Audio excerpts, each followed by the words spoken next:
দেশ সন্ধ্যা স্বাগত জানাচ্ছি আমি ফখরুল ইসলাম। 5 আগস্ট ঘিরে দেশে কোনো নিরাপত্তা হুমকি নেই বলে জানালেন স্বরাষ্ট্র উপদেষ্টা। চাঁদাবাজির অভিযোগে গ্রেফতার সমন্বয়কারীদের বাসা থেকে সোয়া 2 কোটি টাকার চেক উদ্ধার। 39টি সংসদীয় আসনের সীমানা পুনর্নির্ধারণ চূড়ান্ত। ভোটার ও জনসংখ্যার ভিত্তিতে আসন একটি বাড়ছে গাজীপুরে, একটি কমছে বাগেরহাটে। 5 আগস্ট ও নিরাপত্তা ইস্যুর নামে কথা বলবো আমরা। আমার সঙ্গে আলোচনা এবং বিশ্লেষণের জন্য স্টুডিওতে দুজন অতিথি আছেন, আমি একটু পরিচয় করাতে চাই। আমার সঙ্গে আছেন অ্যাডভোকেট আবু হেনা রাজ্জাকি, আইনজীবী ও রাজনীতি বিশ্লেষক, এবং আছেন রাশেদ খান, সাধারণ সম্পাদক, গণ অধিকার পরিষদ। দুজনকে স্বাগত জানাচ্ছি। আমি প্রথমে অ্যাডভোকেট আবু হেনা রাজ্জাকি আপনার কাছে আসি। আমরা লক্ষ্য করছি আসলে চাঁদাবাজির ঘটনাগুলো আসলে বেশ কিছুদিন ধরে বেশ আলোচনার জন্ম দিয়েছে রাজনীতিতে। সমন্বয়ক রিয়াদের বাসা থেকে 2 কোটি টাকার চেক উদ্ধার, এর আগে তাকে গ্রেফতার করা হয়েছিল, রিমান্ডে নেওয়া হয়েছিল। একজন বৈষম্যবিরোধী আন্দোলনের সাবেক একজন মুখপাত্র বলছিলেন যে জুলাইকে মানি মেকিং মেশিনে পরিণত করা হয়েছে। আসলে এই যে অভ্যুত্থানের যে স্বপ্ন, সেই জায়গায় কি একটু হোঁচট খায় কিনা এইসব কর্মকাণ্ডগুলো? ধন্যবাদ আপনাকে আর গণ অধিকার পরিষদের রাশেদ, সহ-আলোচক এবং দেশ টিভির দর্শক শ্রোতা। চাঁদাবাজি, বাংলাদেশের চাঁদাবাজির বয়স 53 বছর, অর্থাৎ যেদিন বাংলাদেশ তৈরি সেদিন থেকেই চাঁদাবাজি শুরু। চাঁদাবাজি যদি না থাকে দল চলবে না। আমার দেখা অভিজ্ঞতা থেকে বলছি, চাঁদাবাজি বন্ধ হলে রাজনৈতিক দল অচল হবে। তারপর আপনি আসেন এখন চাঁদাবাজি বিষয়টা কি। সেই এনসিপির চাঁদাবাজি বলেন, আপনার চাঁদাবাজি, XYZ-এর চাঁদাবাজি, হটএভার ইট ইজ। চাঁদাবাজির অভিযোগে কোনো দল থেকে বহু লোককে বহিষ্কার করাও হচ্ছে, তার মানে চাঁদাবাজি হচ্ছে। আপনি বহিষ্কার করে প্রমাণ করতেছেন যে চাঁদাবাজি হচ্ছে। এখন বলতে পারেন এটার মূল কারণটা কোথায়? চাঁদাবাজি রাষ্ট্রীয়ভাবে বৈধ, এবং চাঁদাবাজ গ্রুপ যেখানে চাঁদাবাজি করে, ফর এক্সাম্পল একটা জায়গায় কিছু লোক নিয়মিত চাঁদাবাজি করে, 10 জন 15 জন। রাষ্ট্রীয়ভাবে কিভাবে বৈধ বলছি, আসতেছি। তো সেই জায়গাটায় যদি 10 জনে করে রেগুলার, সেখানে যদি আপনি 30 জনের একটা টিম নিয়ে তাদেরকে কিক মেরে সরিয়ে দিতে পারেন, তারপরে যদি রাষ্ট্রের যারা চালায় কাঠামো, মানে রাষ্ট্রের যে অর্গান প্রশাসন, তার সাথে যদি আপনি আতাত করে ফেলতে পারেন, তাহলে ওই চাঁদাবাজরা আউট হয়ে যাবে। পরের চাঁদাবাজ যারা, তারা ওখানে সার্ভাইভ করবে with a very good understanding with the administration. এখন এইবার আসেন রাষ্ট্রীয় চাঁদাবাজি। আপনি কি ধারণা এরকম যে একজন লোক মাসিক বেতন দিয়া কিংবা নর্মাল ঘুষ খাইয়া, নর্মাল ঘুষ বলতে আমি অ্যাজ ইউজুয়াল যেটা পাওয়া যায় সেটা করে, বেনজিরের প্রাসাদটা দেখছেন তো কয়দিন আগে, ছবিতে দেখছেন না? ওইটা কি বানানো সম্ভব? ওইটা কি কেনা সম্ভব? ওইটা কেনা সম্ভব কীভাবে জানেন? একজনের ধৈর্য আনলেন, আমি র্যাবের ডিজি, রাত্রে ক্রস ফায়ার হবে, 1 crore দে। এটা চাঁদাবাজি, এটাকে বলে রাষ্ট্রীয় চাঁদাবাজি। চ্যালেঞ্জ করেন, রাষ্ট্রীয় চাঁদাবাজি। আসেন সচিবালয়, ফাইল আটকায় টাকা নেয়া। আপনি হয়তো জানেন না যে বাংলাদেশে যারা নির্বাচিত এমপি পর্যন্ত হয়, তাদেরও অফিসিয়াল কাজকর্ম থাকে, তারা হাতে কলমে সবসময় তারা যায় না। তাদের লোক যখন কাজ করে তখন তারাও কিন্তু ওই টাকা পাঠায়, কাজটা করে নিয়ে, এত ঝামেলার দরকার নাই। তার মানে ওই চাঁদাবাজি। এবং একজন ভদ্রলোক সত্য কথা বলছেন, সেটা হলো উনি খুব মডার্ন একটা আধুনিক স্মার্ট নাম দিছিলেন, আবুল মাল আব্দুল মুহিত, স্পিড মানি। মানে চাঁদাবাজি, সেটাকে যদি আপনি অফিসিয়াল লেভেলে আনে ঘুষ, তারপর আপনি বলতেন স্পিড মানি। এই যে চাঁদাবাজি যেটা আপনি বলতেছেন, এই চাঁদাবাজি রাষ্ট্রীয়ভাবে বৈধ। আমি দায়িত্ব নিয়ে বলছি, আপনি রাজুকের অফিসে যাবেন সন্ধ্যার পরে, বিভিন্ন জায়গায় সারাদিন মাঠে চৈশা এসে তারপর সন্ধ্যার পরে আপনাদেরকে টাইম দেওয়া হয়, ওখানে যাবেন, আপনার চাঁদা দিবেন, আপনার কাজ করবেন। That is the reality. তো রাষ্ট্র যখন অ্যাপ্রুভ করে, এই চাঁদাবাজি দমাবে কে? প্রশাসন। চাঁদাবাজিটাকে কন্ট্রোল করবে আলটিমেটলি প্রশাসন। যে আপনি যদি চাঁদাবাজির জন্য ভিকটিম হন এবং আপনি গিয়ে কমপ্লেন করেন, if no action is taken, then আপনি কি মানে দাঁড়াইলো কি? আপনি চাঁদাবাজি হইল, আপনি গেলেন, কমপ্লেন করলেন, অ্যাকশন হইল না, তার মানে ওটা অ্যাপ্রুভড। আবার বেনজিরের বাড়ির দিকে তাকান, যার বাড়ির দিকে গেলে ইমেলদা মার্কসের কথা মনে হয়, তার জুতা, তার স্যুট, তার কোন বংশে। এমন কোনো সচিব নাই যার শ্বশুর ধনী না, ফ্ল্যাট কিনছে, শ্বশুর টাকা দিচ্ছে, XYZ। আপনি তদন্ত করেন, including all the political leaders. আপনি কয়টা লোকের পাবেন? এবং আমি দায়িত্ব নিয়ে বলছি, পলিটিক্যাল লিডাররা ব্যবসা করে কেউ, তারা কি করে জানেন? ব্যবসাটা হলো নাম কস্তে, চাঁদাবাজির টাকা একটা ব্যবসা বাড়িতে নাম কস্তে, এটা দিয়ে আমার প্রচুর ইনকাম হয়। আমরা দেখেছি আওয়ামী লীগের সময় এমন কোনো এমপি নাই যিনি কৃষি খামার করেন নাই, অর্থাৎ মৎস্য ইত্যাদি ইত্যাদি, তার থেকে হাজার হাজার কোটি টাকা আসতো। আর আমাদের দেখা যারা মাছের ঘের আসে তারা কি করে, তারা আমরা দেখি এমপি মাছের ঘের করলেও শত শত কোটি টাকা পায়। সচিব বিয়ে করছে, সব সৈয়দ বংশের হাজার কোটি টাকার মালিক তাদের শ্বশুররা, আসমান ফাইরে টাকা আসছে। আমি তো এই গ্রহের মানুষ, আরেক গ্রহের না। তো রাষ্ট্রীয়ভাবে যেটা বৈধ সেটা চলমান। আমি এর আগে একবার বলছিলাম এই রাষ্ট্রীয়ভাবে চাঁদাবাজি বৈধ। আপনি এই রাষ্ট্রীয় চাঁদাবাজি যদি বন্ধ না করতে পারেন, আপনি চাঁদাবাজি বন্ধ করবেন কেমনে? এবং সেই দল তত বড় যে দল যত বেশি চাঁদাবাজকে শেল্টার দিতে পারে। ভেরি সিম্পল, কাজে আপনি ইউ ক্যানট স্টপ ইট, পারবেন না বন্ধ করতে। এটা এখন এটা বন্ধ করতে কি করতে হয়? মানুষের নৈতিক অবক্ষয় হয়েছে। আপনি দেখেন এত বড় একটা আন্দোলন হইল, প্রত্যেকটা দল ক্লেম করে যে আন্দোলনে আমরা ছিলাম। তো ছিলেন যখন, কোনো দল বলে আমাদের কয়েক শত লোক মারা গেছে এটার ঘটনায়, সেইটা নিয়ে কুস্তি লড়তেছে, এখনো ঐক্যমত্যে আসতে পারতেছেন না। কেউ বলে আমি রাষ্ট্রীয়ভাবে স্বীকৃতি দিব, সাংবিধানিকভাবে দিব না। তো এই যে বিষয়গুলো, সুতরাং চাঁদাবাজি বলেন, ইভেন এর আগে আমি আপনাদেরকে বলছিলাম চাঁদাবাজি আরও দেখবেন রাষ্ট্রীয়ভাবে মবটা পর্যন্ত বৈধ, রাষ্ট্রীয়ভাবে মব বৈধ। এই যে আপনি ক্রস ফায়ারে লোক মারছেন, কোন রাষ্ট্রের কোন আইন বলতেছে যে আপনি ক্রস ফায়ার দিতে পারবেন? বলেন, কোন রাষ্ট্রের কোন আইন বলে আপনি আয়নাঘরে রাখতে পারবেন? এটা রাষ্ট্রীয় মব। ব্যাংকের থেকে টাকা চাহিদা মাত্র নিয়ে গেছে, এটা হলো অর্থনৈতিক মব। আমি আজকে একজন ব্যবসায়ীর কথা বলছি, একজনের ব্যবসায়ীর সাথে আমি কথা বলছি, সে পরিষ্কার, আমি তাকে বললাম যে ভাই ব্যবসা বাণিজ্য কেমন, ফর গডস সে, সে বলতেছে না কোনো অসুবিধা নাই। ওই লোকগুলোর অসুবিধা হইতেছে যে 200 কোটি টাকার ব্যবসা করবে, ব্যাংকে গিয়ে বলবে 500 কোটি টাকা দাও, তাদের প্রবলেম হয়েছে, they are not getting money that way. তারপরে যদি বলেন অসুবিধা তো হইতেই পারে। আপনি এই জায়গা থেকে আসলে পরিত্রাণের কোনো উপায় আছে? হ্যাঁ, পরিত্রাণের উপায় হলো এই, আপনি যখন পলিটিক্সটাকে নিছেন প্রফেশন হিসাবে, রাজনীতি যদি আপনি প্রফেশন হিসাবে নেন, তাহলে আপনার এটা ভালো হবে না তো। 1, 2, মেম্বার অফ পার্লামেন্টের মাথায় থাকতে হবে আমি শুধু আইন প্রণয়ন করব, এর বাইরে যাব না। এক্সিকিউটিভ ইঞ্জিনিয়ারের সাথে কথা বলতে পারবে না, এক্সিকিউটিভ ইঞ্জিনিয়ার ডাইকে বলবে যে বিলটা দিয়ে দেস না কেন। ওইটা করতে হলে জাস্ট গো টু উপজেলা chairman, you are unfit to be a member of parliament. Member of পার্লামেন্টের কাজ শুধু আইন প্রণয়ন করা, মেম্বার অফ পার্লামেন্টের কাজ হলো রাষ্ট্রীয় নীতি নির্ধারণ করা। মেম্বার অফ বাংলাদেশের প্রত্যেকটা এমপি কন্ট্রাক্টরই করে, বাংলাদেশের প্রত্যেকটা এমপি ডেভেলপমেন্টের টাকার সাথে ইনভলভ। কেন? কারণটা কি? আপনি যদি এটা বন্ধ করতে পারেন যে এমপির কাজ শুধু আইন প্রণয়ন করা, তাহলে আপনি এমপির নমিনেশনের জন্য লোক খুঁজে পাবেন না। আসবো আমি আপনার কাছে। আমি একটু রাশেদ খান আপনার কাছে আসি, যে আইন শৃঙ্খলা পরিস্থিতি আসলে কতটা নিয়ন্ত্রণ করতে পারছে মানে আইন শৃঙ্খলা বাহিনী এই চাঁদাবাজির ঘটনাগুলো, এবং একজন বৈষম্য বিরোধী আন্দোলনেরই একজন মুখপাত্র তিনি ছিলেন, তিনি বলছেন যে জুলাইকে মানি মেকিং মেশিনে পরিণত করা হয়েছে। উমামা ফাতেমা আপনি জানেন যে 2 দিন আগে তিনি বলেছেন, কি বলবেন? ধন্যবাদ আমার সহ আলোচক সহ সকল দর্শকবৃন্দকে গণ অধিকার পরিষদের পক্ষ থেকে শুভেচ্ছা। ভাই খুব গুরুত্বপূর্ণ একটি কথা বলেছেন যে রাষ্ট্রীয় চাঁদাবাজি যদি বন্ধ না করা যায়, তাহলে বাংলাদেশে যে চাঁদাবাজি, সেটি রাজনৈতিক দলের নেতাকর্মী বলেন, যারা সন্ত্রাসী বা বিভিন্ন কিশোর গ্যাং রয়েছে, তাদের চাঁদাবাজি আসলে বন্ধ করা যাবে না। যেখানে একজন সচিব তিনি চাঁদাবাজি করছেন, ওই চাঁদাবাজিকে বলা হচ্ছে স্পিড মানি, যেটা তিনি বললেন, আব্দুল মহিদ বলে গেছেন। দেখেন স্পিড মানি, দেখেন আমি আমাদের দলের একজন নেতা এই মগবাজারে থাকে, তো বিল্ডিং যেখানে থাকে খুব চমৎকার, এত সুন্দর, মানে দেখলে আপনার ভালো লাগবে, মনে হয় যে আমিও এখানে একটা ফ্ল্যাট নিই, কিন্তু ভাড়া অনেক বেশি, প্রায় লাখখানিকের কাছাকাছি। তো আমি তাকে জিজ্ঞেস করলাম যে এখানে কারা থাকে। তিনি আমাকে বললেন যে ম্যাক্সিমাম ক্ষেত্রে সচিবরা এখানে থাকে, ভাড়া কত? 1 লাখ, এবং অন্যান্য খরচ তো আছেই।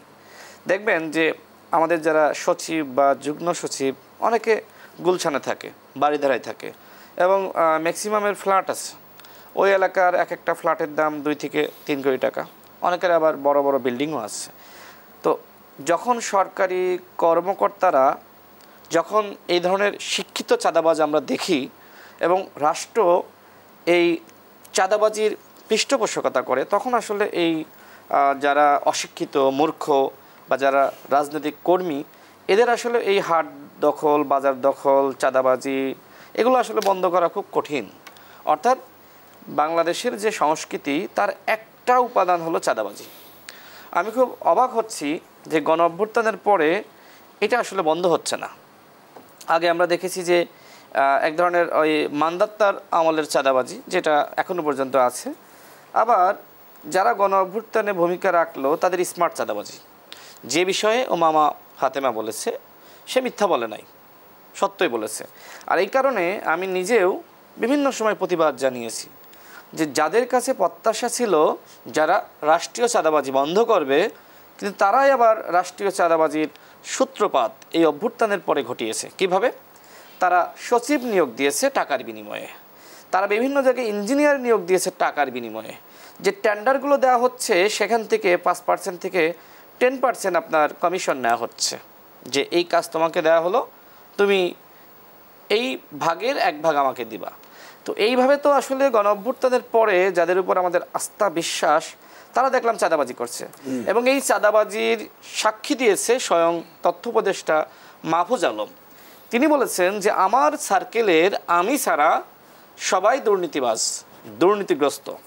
এবং তিনি আরও বলেছেন যে একটি নতুন দলের যারা মহারথী তারাও চাঁদাবাজ, তারাও দুর্নীতিবাজ। এখন আপনি যদি বিশ্লেষণ করেন এই নতুন দল কোনটি, আবার মাহফুজ আলমের সার্কেলে কারা আছে, তার মানে যেখানে একজন উপদেষ্টা তিনি সাক্ষী দিচ্ছেন যে তার আশপাশের যারা আছেন তারা চাঁদাবাজ, দুর্নীতিবাজ, কিন্তু তিনি আবার এই অন্যায় অপরাধ জানা সত্ত্বেও তিনি দুদকে কোনো অভিযোগ দিচ্ছেন না। আপনি নিশ্চয়ই খেয়াল করেছেন যে মাহফুজ আলমের ভাইয়ের একটি অডিও গতকাল রাতে আমি শুনলাম, আর পরশুদিন তার ভাইয়ের বিরুদ্ধে অস্ট্রেলিয়ায় ফ্ল্যাট বা বিল্ডিং কেনার যে অভিযোগ সামাজিক যোগাযোগ মাধ্যমে ছড়িয়ে পড়ল। এরপরে তিনি ক্ষুব্ধ হয়ে মধ্যরাতে এই ধরনের তথ্য দিয়েছেন।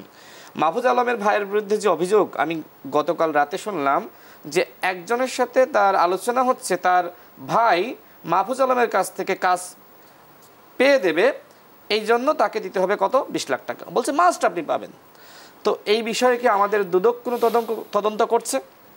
দেখেন, একজন সরকারের উপদেষ্টা, ছাত্র উপদেষ্টা, তার এপিএসের বিরুদ্ধে অভিযোগ আসলো, কিন্তু ওই উপদেষ্টার যে মিনিস্ট্রি সেইটা আবার কোনো তদন্ত কমিটি গ্রহণ করলো না।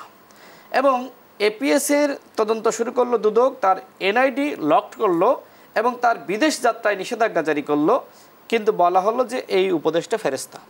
তো এইভাবে যখন রাষ্ট্র কোনো চাঁদাবাজকে প্রশ্রয় দেয় আর আরেকজনের বিরুদ্ধে ব্যবস্থা নেয়, তখন কোনোভাবে আসলে চাঁদাবাজি বন্ধ করা যায় না। এখন আসলে করণীয় কি, হয়তো আপনি এই প্রশ্ন করবেন। দেখেন, করণীয় অনেক কিছু আছে। গণ অভ্যুত্থানের পরে আমরা প্রত্যাশা করেছিলাম যে আমাদের সকলের প্রিয়, আন্তর্জাতিকভাবে গ্রহণযোগ্য ডক্টর মোহাম্মদ ইউনূস তিনি এমন একটি রাষ্ট্র আমাদেরকে উপহার দিবেন যে রাষ্ট্রে কোনো দুর্নীতি, ঘুষ থাকবে না। কিন্তু আমরা যখন দেখলাম যে সরকারের পক্ষ থেকেই ঘুষ এবং দুর্নীতি, অন্যায়কে প্রশ্রয় দেওয়া হলো, তখন এইটা সারা বাংলাদেশে ছড়িয়ে পড়ল। গণ অভ্যুত্থানের পরে কোথাও দখলদারিত্ব, চাঁদাবাজি, দুর্নীতি, অন্যায় কিন্তু কোনো দলের নেতাকর্মী বা কোনো সাধারণ মানুষ করে নাই। যখন দেখছে যে সরকারের উপদেষ্টাদের বিরুদ্ধে, এপিএসদের বিরুদ্ধে বা গণমাধ্যমে বিভিন্ন সরকারের অন্যায়ের অভিযোগ আসা শুরু করলো, তখন কিন্তু সবাই সমান তালে এই চাঁদাবাজিতে যুক্ত হলো। তার মানে কি?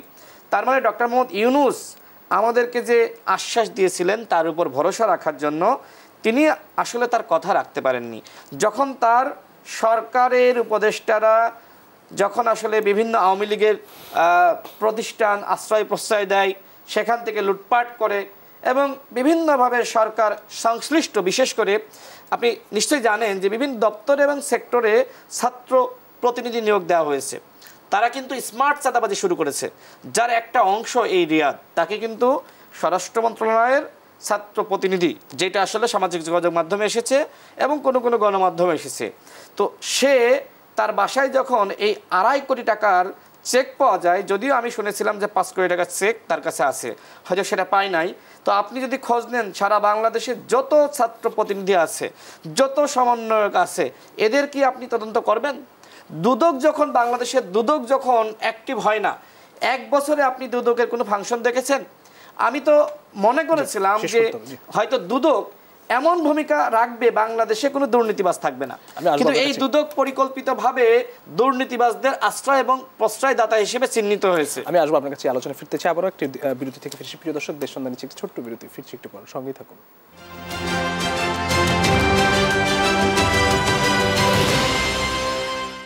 দেশ সন্ধ্যা আরেকবার স্বাগত জানাচ্ছি। আমি অ্যাডভোকেট আবু হেনা রাজ্জাককে। আপনার কাছে আসে জুলাই সনদের খসড়া নিয়ে আমরা দেখেছি যে গতকালই জামাত এবং এনসিপি আপত্তি জানিয়েছে। জুলাই সনদ জাতি কবে পাচ্ছে, কোনো সংখ্যা দেখেন? না, জুলাই সনদ নিয়ে যদি ব্যক্তি আমার কাছে প্রশ্ন করেন, একটু আগে আমি বলছি যে জুলাই আন্দোলনে এমন কেউ নাই যারা বলবে যে আমি আন্দোলনটায় ছিলাম না, এক আওয়ামী লীগ বাদে। কারণ আওয়ামী লীগের বিরুদ্ধেই জুলাই আন্দোলন হয়েছে। তো সেখানে সবাই যেটা আমরা এগ্রি করলাম, সবাই যেটা রাজি হইলাম, তো সেটাকে নিয়ে এত বিতর্কটা কেন হবে? আমার সিম্পল কোশ্চেন এটা।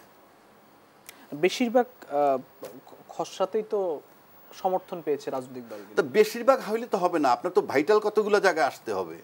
আপনি যদি এখন জুলাই সনদে, জুলাই চার্টারে যদি সংবিধানে অন্তর্ভুক্ত না করেন, আপনি বলছেন এটা রাষ্ট্রীয়ভাবে স্বীকৃতি দিবেন। রাষ্ট্রীয় স্বীকৃতি আর সাংবিধানিক স্বীকৃতির মধ্যে আসমান জমিন পার্থক্য বইলেই তো বিভেদটা হইতেছে। এটা যদি দুইটা তো এক না, এক যদি হইতো তাহলে তো কোনো ডিবেট থাকতো না। দুইটা এক না, দুইটা আসমান জমিন তফাৎ। রাষ্ট্রীয় স্বীকৃতি মানে এক জিনিস, আর সাংবিধানিক স্বীকৃতি মানে এই যে এখন যে সংবিধানটা হচ্ছে সংশোধিত আকারেই যদি বলেন, সেই জায়গাটা আমরা আসতেছি কেন, এই প্রেক্ষিত। সেই প্রেক্ষিতগুলা কি? এর ভিতরে সেই আয়নাঘর ঢুকবে। আয়নাঘর নামে না ঢুকুক, যে তৎকালীন যে অত্যাচার নির্যাতন, ওই যে সেনা অফিসার হত্যা হয়েছে, তারপর ক্রস ফায়ারে লোক মারা গেছে, শাপলা চত্বরে লোক মারা গেছে, সম্প্রতিকালে সবচেয়ে বড় দল যারা এখন বড় ভাই রাজনীতির, তারা বলছে আমাদের 427 জন লোক মারা গেছে। আপনার লোক মারা গেছে, আপনি সেটা সংবিধানে অন্তর্ভুক্ত করতে চান না কেন? যে আজকে আমরা যে জায়গাটা পাইছি, সেটা আজকে যে সংবিধানটা আমরা রচনা করতেছি, সংশোধিতই যদি করেন, ঠিক আছে, এর প্রেক্ষিতে এইভাবে ঢুকবে জিনিসটা। এখন অনেক কোটা কি নিয়ে রাজনৈতিক দলগুলোর মধ্যে মতদ্বৈততা কি নিয়ে? মতদ্বৈততা কিচ্ছু নাই, এটা এক্স ওয়াই জেড আমি জানি না ঠিক। এনে মতদ্বৈততা হলো আপনি যদি ওইভাবে আসেন, আজকে যে ছেলেগুলা আন্দোলনের একটা ফ্রন্ট লাইনে ছিল, আন্দোলন সবাই করছে, কিন্তু টার্নিং পয়েন্টে যারা ছিল, আপনি যদি এটাকে সংবিধানের ভিতরে সন্নিবেশিত না করেন, তাহলে কি হবে? তাদের জীবনটা দুর্বিষহ হয়ে যেতে পারে যে কোনো সময়। কারণ আপনি যদি এটা একটা প্রজ্ঞাপন জারি করেন, রাষ্ট্রীয়ভাবে নিয়ে যান, তারপরে একটা সংশোধনী আকারে যদি ঢুকান যে এই বিষয়গুলো নিয়ে কোনো অভিযোগ উত্থাপন করা যাবে না, তাহলে আপনি পঞ্চম সংশোধনী মনে করে দেখেন, যেখানে বলা হয়েছিল ইন্ডেমনিটি বঙ্গবন্ধু হত্যার পরে যে এইটাকে প্রজ্ঞাপন করছিল, তারপরে সেটাকে ঢুকাই দিল। সময়ের ব্যবধানে কিন্তু সেই সংশোধনীটাকে বাতিল করে আপনি যা করেন, তো ওইভাবে যদি আপনি ঢুকান, এনি টাইম আপনি 70 বছর বয়সেও একটা ছেলে ফাঁসির কাজটা ঝুলতে পারে যারা আজকে এটা করছে। আর যারা আপনি যদি এই ত্যাগটা চিন্তা করেন, তারা আন্দোলন করছে, কোটা আন্দোলন তারা শুরু করছে, কোনো সন্দেহ নাই, করছে কইরে একটা টার্নিং পয়েন্টে ছেলেগুলো কাজ করছে, সেটাও তো সত্যি কথা। যদি তাই হয়, আপনাকে তো সেটা মাথায় নিতে হবে। যদি ওই দিন 1400-1500 ছেলে জীবন না দিলে কি হইতো? যিনি পালা গেছেন তিনিই তো থাকতেন, এবং তিনি 29 সাল পর্যন্ত থাকতেন, এখনও আয়নাঘর বহাল থাকতো, এখনও আপনার জীবন ঝুঁকি, সে বাসাতে বের হয়ে ঘরে যাইতে পারতো কিনা অনিশ্চিত ছিল। তো সেই জিনিসটা আপনি সংবিধানে ঢুকাইতে পারবেন না কেন? আই ডোন্ট আন্ডারস্ট্যান্ড, 1 নম্বর। এটার কারণে 2 নম্বর আসেন, ডিপ্লোমেসিতে একটা কথা আছে, শত্রু আমার বন্ধু। সে যখন আওয়ামী বিরোধী আন্দোলন করছে কোটা নিয়ে, সবাই তো আওয়ামী বিরোধী আন্দোলন করছেন, আওয়ামী লীগ সবাই নির্যাতন করছে, তাহলে সেখানে যখন যে ছেলেগুলো বুকের তাজা রক্ত দিছে, ওর ভাই আমার ভাই, এরাই তো যে কোনো ফর্মে হোক, তাইলে আওয়ামী লীগে কমন শত্রু তো আওয়ামী লীগ। কার? আজকে বিএনপি বলেন, এনসিপি বলেন, জামাত বলেন, নূরের দল, এই গণ অধিকার পরিষদ বলেন, সবারই তো কমন শত্রু আওয়ামী লীগ। তাহলে সব কমন শত্রু যখন আওয়ামী লীগ, তাহলে আওয়ামী লীগের বিরুদ্ধে সবাই ইউনাইটেড না কেন এই মুহূর্তে? কেন না? প্রশ্ন রাখলাম কেন না? আমার কাছে যদি আপনি প্রশ্ন রাখেন, কেন না হইলে কি হয়? একটা প্রশ্ন আছে যে জুলাই সনদের স্বীকৃতি দিতে হবে, কেন না সেটাও বলি। অর্থাৎ যেই ছেলে পেলেগুলা বলতেছে, যারা আন্দোলন করতেছে যে জুলাই সনদ করতে হবে, আর কি সংবিধানে সন্নিবেশিত করতে হবে, একটা সিম্পল চক্ষু বন্ধ করে ভাবেন, ঠিক এই মুহূর্তে যে আওয়ামী লীগ সরকার, শেখ হাসিনা দেখলেন কালকে সকালবেলা প্রধানমন্ত্রী, কল্পনা করেন, হাইপোথিসিস, আচ্ছা কল্পনা করেন, আপনি বলেন তো, যদি কালকে সকালে সে প্রধানমন্ত্রী, সবচেয়ে বেশি বিপদগ্রস্ত হবে কোন লোকগুলা? বলেন কারা হবে? আন্দোলন তো সবাই করছে, কিন্তু সবচেয়ে বেশি বিপদগ্রস্ত হবে কারা হবে? এই সারজিস আলম, এই হাসনাত আবদুল্লাহ, এই হান্নান মাসুদ, এই নাহিদ ইসলাম, অন্যরা কিন্তু বিপদগ্রস্ত হবে না। সুতরাং তাদের মাথা ব্যথাটা বেশি, এবং যে বিপদগ্রস্ত হইতে পারে আওয়ামী লীগ ক্ষমতা আসলে সেই হলো অগ্রপথী। সেটা তো সংসদের মাধ্যমে করতে হবে সাংবিধানিক। সেটা তো পরে, তার আগে আপনার ওইটাকে এইখানে ঢুকে স্বাক্ষর করতে হবে। তারপরে তাদের আরেকটা দ্বিমত কোনটা, 2 বছরের মধ্যে সংসদ আসার 2 বছরের মধ্যে করতে হবে। তাদের দাবিটা হলো শুরুতে। আমার কাছে মনে হয় দাবিগুলো অমূলক না।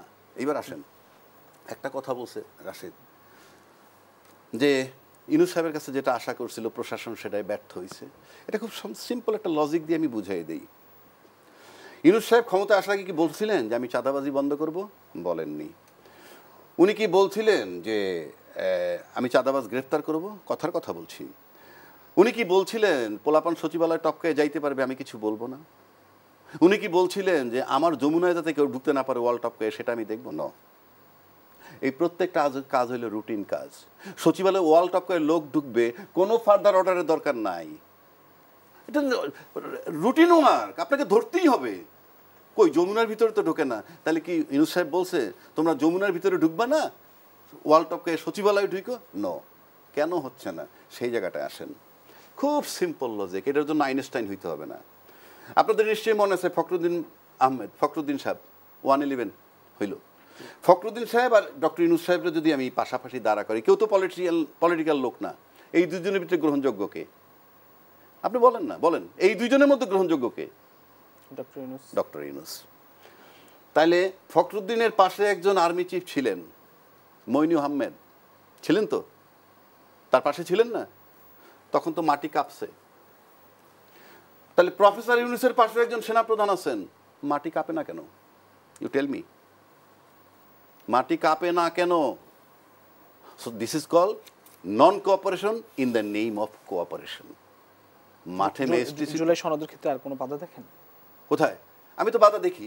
আমি বাধা দেখি এইভাবে যে এটাকে যদি আমরা সবাই গ্রহণ করতে না পারি, তাহলে যারা ঝুঁকিতে থাকবে 70 বছর পরও বয়সেও যাদের মৃত্যুদণ্ডের সম্ভাবনা আছে, তারা ডেফিনেটলি আন্দোলন করবে।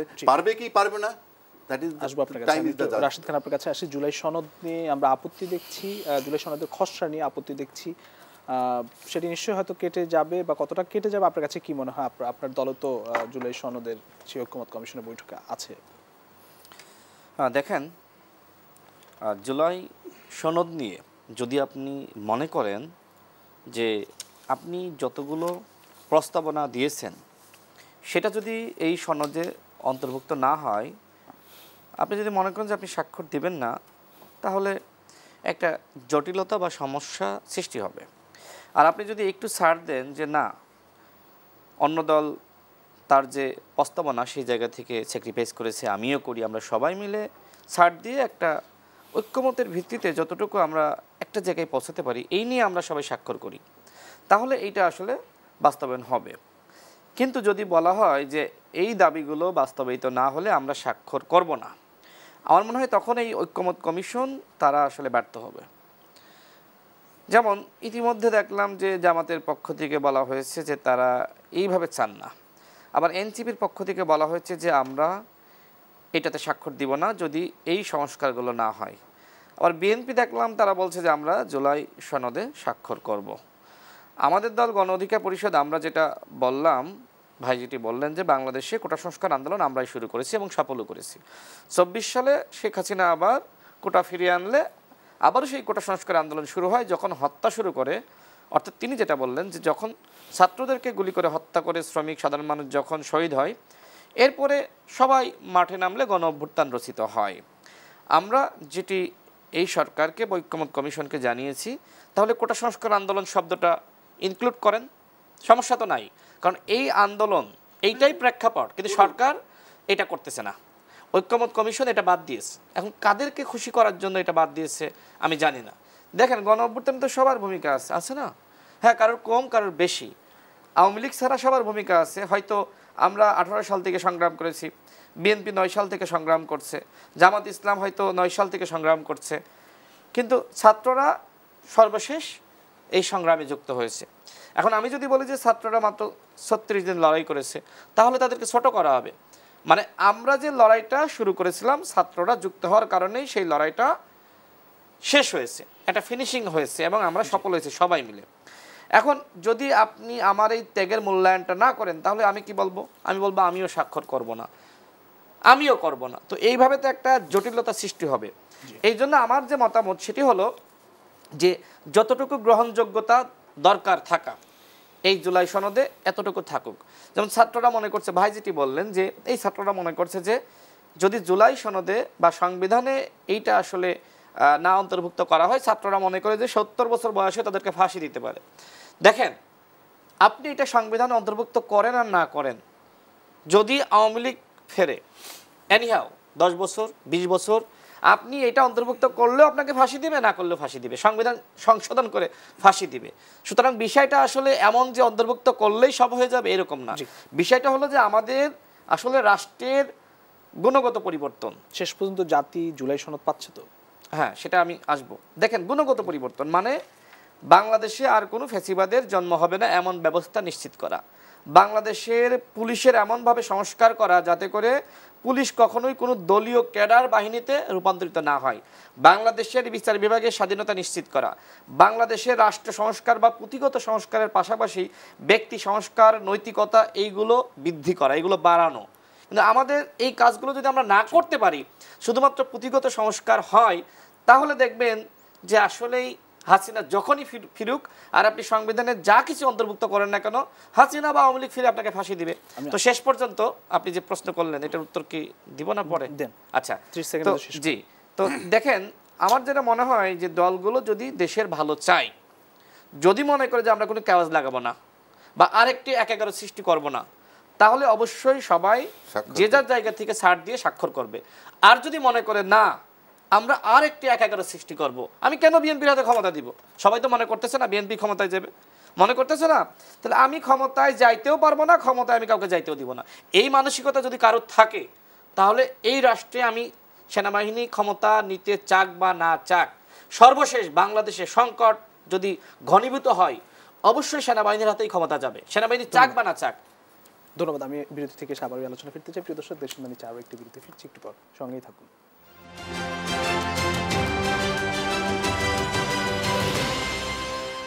আরো একবার স্বাগত জানাচ্ছি। আমি অ্যাডভোকেট আবু হেনা রাজ্জাক। আপনার কাছে আসি। 5 আগস্ট ঘিরে কোনো নিরাপত্তা সংকট নেই জানালেন স্বরাষ্ট্র উপদেষ্টা। হঠাৎ করে আসলে নিরাপত্তা নিয়ে সংকটের কথা কেন আসলো? আর আমরা একটু নির্বাচনের প্রস্তুতি আমরা লক্ষ্য করেছি যে আজকে নির্বাচন কমিশনের পক্ষ থেকে 39 সংসদীয় আসনের সীমানা পুনর্নির্ধারণ চূড়ান্ত করেছে এবং আসন বাড়িয়েছে গাজীপুরে, আসন একটি কমিয়েছে বাগেরহাটে।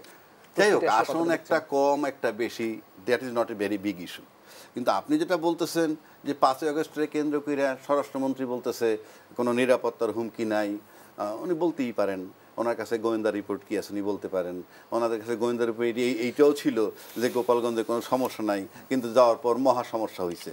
কাজী গোয়েন্দা রিপোর্ট তারে কি দেয়? আমি একটু আগে আপনাকে বলছি যে ইউনূস সাহেবের কোঅপারেট কেমন করে প্রশাসন।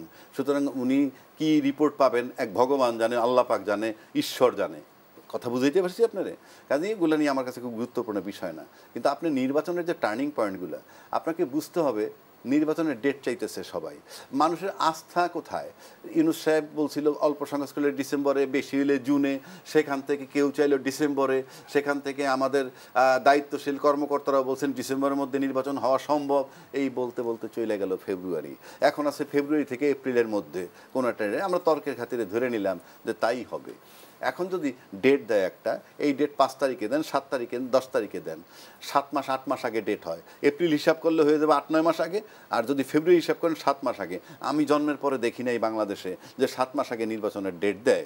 আর সেই ডেট ঠিক থাকবে কি থাকবে না, এটাই আমার কাছে একটা প্রশ্ন। ডেট দিবে বলছে, এরকম কথা শুনতেছি আমি। তো দিতে পারে হয়তো, হ্যাঁ রোডম্যাপ দিতে পারে। রোডম্যাপ মানে ডেট, রোডম্যাপ তো দিছি এপ্রিলে করি, ফেব্রুয়ারিতে বা এপ্রিলে করব। এরপর আর রোডম্যাপ কি? এখন চাইতেছে তারিখ, এরকম শুনছি। দিবে কি দিবে না জানি। যখনই ডেটটা দিবেন তখনই এই প্রশ্নগুলো আসবে। কেউ বলছে আমরা সংস্কার বিচার চাই, তারপরে নির্বাচন।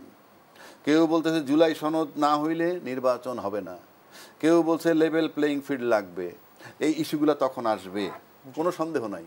যখনই এই ইস্যুগুলো আসবে, তার জন্য কি নির্বাচন আটকে যাবে? আটকে যাবে কি জানি না। আপনি যদি পরিস্থিতি নিয়ন্ত্রণে না থাকে আপনি কি করবেন? 1 2 নম্বর, আমার ব্যক্তিগতভাবে একটা কোয়ারি আছে। সেই কোয়ারিটা হলো যে আমরা কি শুধু নির্বাচন, কারণ ইউনূস সাহেব সরানোর রাস্তা কিন্তু মাত্র 3টা।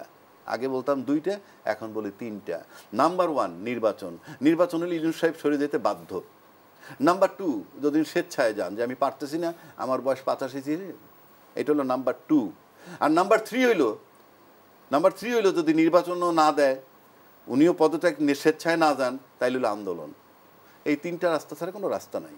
এখন আসেন, নির্বাচন দিল, নির্বাচন যদি এই XYZ এর আন্দোলনে নির্বাচন বাতিল হয়ে যায় এবং তারপর ইউনূস সাহেব বলেন যে আমি যে কথাটা আমি আগেও বলছি, যেমন ও বলল যে যদি কোনো ফেতনা বাজে, কোনো সংকট দেখা দেয়, তাহলে ইউনূস সাহেব আপনি লিখে রাখতে পারেন তৃতীয় পক্ষকে ডাকবে, এতে নূরকে ডাকবে, তো ওকে ডাকবে, অন্যান্য দলকে ডাকবে, স্টেক হোল্ডার যারা আছে আরও আর্মির 3 বাহিনী ডাকবে, ডাইকে বলবে আই এম সরি, আমি পারতেছি না। কথাটা বোঝার চেষ্টা করেন। যদি বলে বাংলাদেশে কারো কিচ্ছু করার নাই, কারণ আমরা হাতে কলমে দেখতেছি কি হচ্ছে, সেও দেখতেছে, আমিও দেখতেছি। যখন সংকট হবে তখন যদি ইউনূস সিদ্ধান্ত নেয় যে সে চলে যাবে এবং তৃতীয় পক্ষের ক্ষমতা যাবে, তাহলে ইউনূসের অপসারণটা যারা চাইছিল, কারা আমার ব্যাখ্যার দরকার নেই, যারাই চাইতেছিল ইউনূসের অপসারণ, তারা কিন্তু খুশি হয়ে যাবে যে ইউনূস সরে গেছে। কিন্তু নির্বাচন যদি দিয়ে না যায়, তাহলে নির্বাচনের মাধ্যমে যাদের ক্ষমতা আসার কথা ছিল, তাদের কিন্তু মাথায় বাড়ি পড়বে। সুতরাং সবচেয়ে বেশি দায়িত্ব তাদের যে এই নির্বাচনটা তারা কিভাবে আদায় করবে। আজকে তার সে পলিটিশিয়ান, ফাইন, আমি তাকে ছোট করে দেখছি না, কিন্তু নির্বাচনে সে ক্ষমতায় যাবে না এটা সে জানে। কিন্তু নির্বাচনে যারা বড় স্টেক হোল্ডার, তাদের কিন্তু একটা স্বপ্ন থাকে যে আমি নির্বাচনে ক্ষমতায় যাব। সেই নির্বাচন যদি না নিতে পারেন আপনি যাবেন। আর যদি কোনো কেওয়াস তৈরি হয়ে ইউনূস চলে যায়, তৃতীয় পক্ষ আসে, আবার মিনিমাম, আর সে তো পার্টিকুলার আর্মির কথা বলছে, আমি ধরে নিলাম এনি থার্ড পারসন, এবং এনি থার্ড পারসন আসলে কে হবে? সে পরোক্ষভাবে আওয়ামী লীগের লোক। সুতরাং আওয়ামী লীগও চায় না বাংলাদেশে নির্বাচন হোক। কেন চায় না সেটা বলি। যদি কোনো কারণে নির্বাচন হয় আর যদি বিএনপি ক্ষমতায় যায়, তাহলে আওয়ামী লীগের জন্য প্রবলেম কোনটা? সে যদি স্বপ্ন দেখে যে আমি সামনে আবার আসবো, নির্বাচন করে ক্ষমতায় আসবো, তাহলে প্রথম তাকে স্টেপ ডাউন করাইতে হবে, এদের বিরুদ্ধে আন্দোলন করতে হবে। এই ঝামেলাটা সে কেন নিবে? নাম্বার 1, এই ঝামেলাটা কেন নিবে? কারণ ইউনূস যদি সরে যায় আর নির্বাচন যদি না হয়, তৃতীয় ব্যক্তির কাছে ক্ষমতা যায়, সে পরোক্ষ আওয়ামী লীগ। এইবার শেষ করে দিই। আর পরোক্ষ যদি আওয়ামী লীগ হয়, তাহলে আওয়ামী লীগের কিন্তু একটা ধাপ কম লাগে। সুতরাং সেই কারণে নির্বাচন বানচাল করার জন্য আওয়ামী লীগও এখানে ষড়যন্ত্রের মধ্যে আছে বলে আমি মনে করি। ধন্যবাদ জনাব রাশেদ খান। আপনাকে শেষ করতে চাই, আসলে নির্বাচনের প্রস্তুতি কতটা দেখছেন, কোনো বাধা দেখেন কিনা? সরকার যদি মনে করে যে আমরা নির্বাচনটা দিয়ে তারপরে সসম্মানে বিদায় নিব, সেটা আসলে সম্ভব। আর সরকার যদি মনে করে না, আমরা আসলে ক্ষমতা হস্তান্তর করব না, আমরা নিজেরাই অনেক সংস্কার বাস্তবায়ন করব, সেক্ষেত্রে আসলে একটা সংকট সৃষ্টি হবে।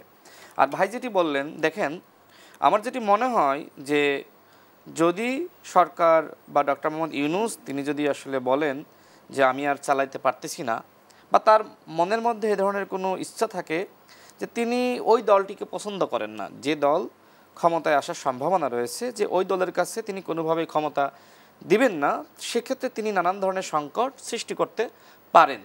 তবে এই সংকট সৃষ্টি হলে শুধুমাত্র যে দলটি ক্ষমতায় আসার সম্ভাবনা রয়েছে সেই দলটি ক্ষতিগ্রস্ত হবে না, বরং ডক্টর মোহাম্মদ ইউনূস, তার সরকার এবং যারা গণ অভ্যুত্থানের সামনে থেকে নেতৃত্ব দিয়েছে সবাই সমস্যার সম্মুখীন হবে। এবং সবথেকে বেশি বেনিফিটেড হবে আওয়ামী লীগ। তিনি যেটা বললেন, আওয়ামী লীগ, অনেকে বলছে যে আওয়ামী লীগ তো নির্বাচন চাই, আওয়ামী লীগ চাই যত দ্রুত ডক্টর মোহাম্মদ ইউনূস বিদায় নিতে পারে আওয়ামী লীগের জন্য ভালো। আমার কাছে আসলে সেটি মনে হয় না, বরং আওয়ামী লীগ চাই নতুন একটি জটিল সমীকরণ সৃষ্টি হোক, যাতে করে সবাই আওয়ামী লীগকে ডাকে, আওয়ামী লীগকে খোঁজে, বা আওয়ামী লীগ কোনো ফাঁক ফোকর দিয়ে সুযোগ পায়। দেখেন, যদি বাংলাদেশে আরেকটি ১/১১ সৃষ্টি হয়, মনে করেন যে সেনাবাহিনী ক্ষমতা টেক ওভার করতে চায় না, কিন্তু বাধ্য হয়ে তাদের হাতেই ক্ষমতা গেল, দেন তারা কি করবে? তারা কি আওয়ামী লীগকে সুযোগ দিবে না? তারা কি বলবে যে আওয়ামী লীগ নির্বাচনে পরবর্তীতে আসতে পারবে না? তারা হয়তো দীর্ঘমেয়াদী ক্ষমতাটা রাখলো না, কথার কথা হয়তো একটা টাইম পিরিয়ডের জন্য ক্ষমতা রাখলো। তখন যদি তারা বলে যে আমরা ইনক্লুসিভ নির্বাচন চাই, তোমরাও সমস্যা করেছো, আওয়ামী লীগও করেছে, সবারই সমস্যার কারণে আমাদের হাতে ক্ষমতায় এসেছে, সুতরাং আমরা এখন সবাইকে নিয়ে নির্বাচনটা করতে চাই, দেন আওয়ামী লীগ ব্যাক করলো। এবার আওয়ামী লীগ ব্যাক করলে কি হবে? সব থেকে বেশি ক্ষোভ কাদের উপরে? এবার আমি আসছি ভাইয়ের পয়েন্টে, সব থেকে বেশি ক্ষোভ কিন্তু এই সমন্বয়কদের উপরে। ভাই, আপনি তো এটাই মনে হয় বলতে চাচ্ছিলেন।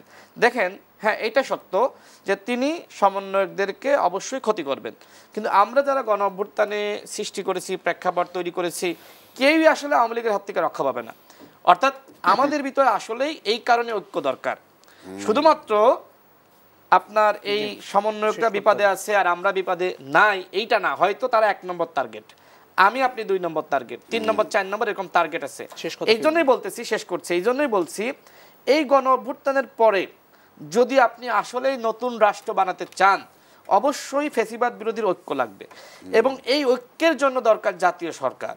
অর্থাৎ আগামীতে একটা অংশ সরকারে থাকবে, আর একটা অংশ বিরোধী দলে থাকবে, আর একটা অংশ রাজপথে থাকবে।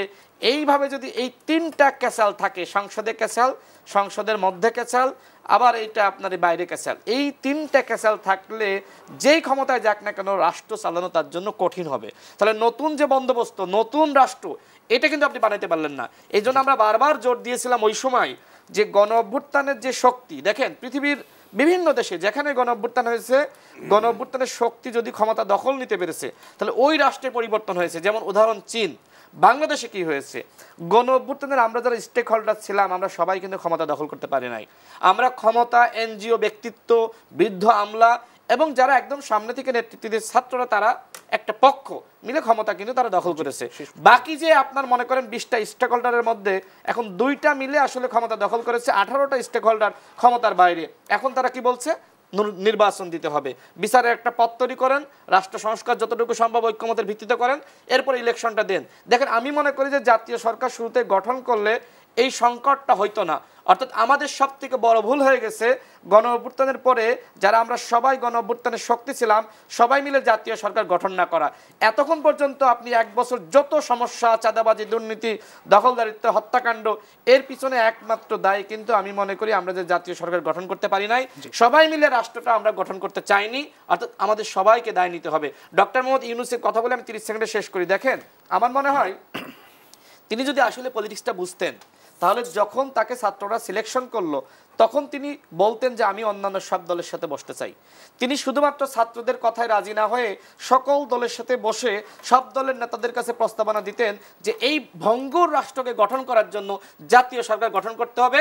বিএনপি থেকে আপনি আসেন, গণ অধিকার পরিষদ থেকে আপনি আসেন, সবাই মিলে 2টা বছর সময় নিয়ে আমরা এই রাষ্ট্র গঠন করি। ডক্টর ইউনূস এই জায়গায় ব্যর্থ হয়েছেন, যে ব্যর্থতার কারণে আমরা 1 বছরে দেখতে পাচ্ছি তিনি 100 ভাগের মধ্যে তিনি 10 ভাগ হয়তো তিনি এখন সফলতা অর্জন করেছেন, কিন্তু 90 ভাগই তিনি ব্যর্থ হয়েছেন। অসংখ্য ধন্যবাদ জনাব রাশিদ খান এবং অ্যাডভোকেট আবু হেনা রাজ্জাকী, দুজনকে আবারও ধন্যবাদ জানাচ্ছি। প্রিয় দর্শক, দেশ সন্ধ্যা আজ এখানে শেষ করছি। আবার দেখা হবে আগামীকাল একে সময় অন্য কোনো অতিথিদের নিয়ে। সে পর্যন্ত সবাই ভালো থাকবেন, সুস্থ থাকবেন। শুভ সন্ধ্যা।